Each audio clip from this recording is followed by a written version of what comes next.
Welcome to 5 Minutes Alone with God. Today we are in the Gospel of Mark. We are in chapter 9, starting in verse 30.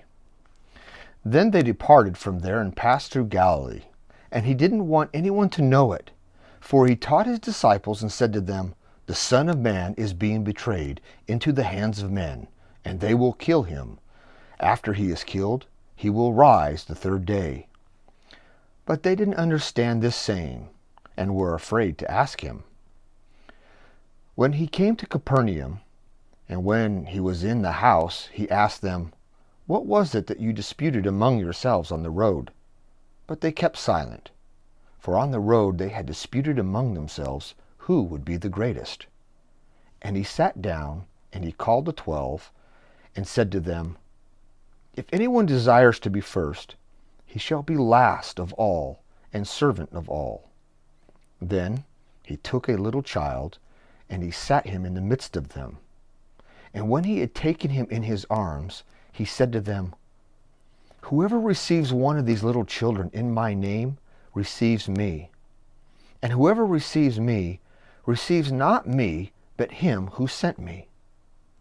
Now John answered him, saying, "Teacher, we saw someone who does not follow us, casting out demons in your name. And we forbid him, because he does not follow us." But Jesus said, "Do not forbid him, for no one who works a miracle in my name can soon afterwards speak evil of me. For he who is not against us is on our side.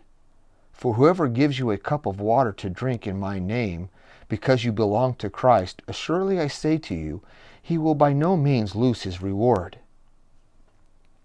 So in this portion of the Gospel of Mark, what have we learned here? What's going on? Well, there's two things. One, we find that Jesus is teaching the disciples the importance of who's important.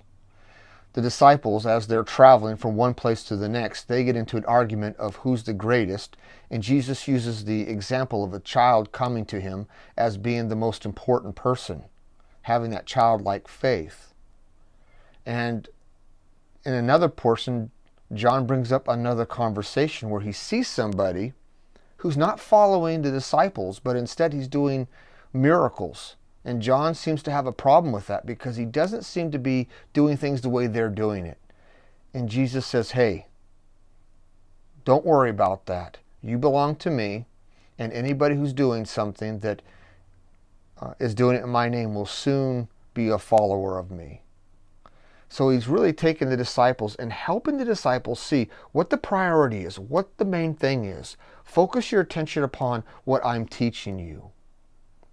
We also learn from this that the disciples didn't really have all the answers, did they? And they were afraid to ask the questions because they didn't want to look stupid. How often do we not ask questions in church or in our small groups because we're afraid we're going to look stupid? Or the question is just so simple that surely everybody else already knows the answer. But that's not the case. We need to ask questions so we can get the answers that we need so we can move to the next level.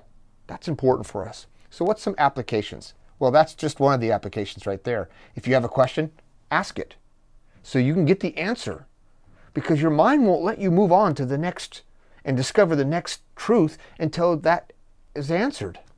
So ask the question. You may find out that the person doesn't know the answer. That's okay. At least you've asked it, and your mind will start racing on to the next thing.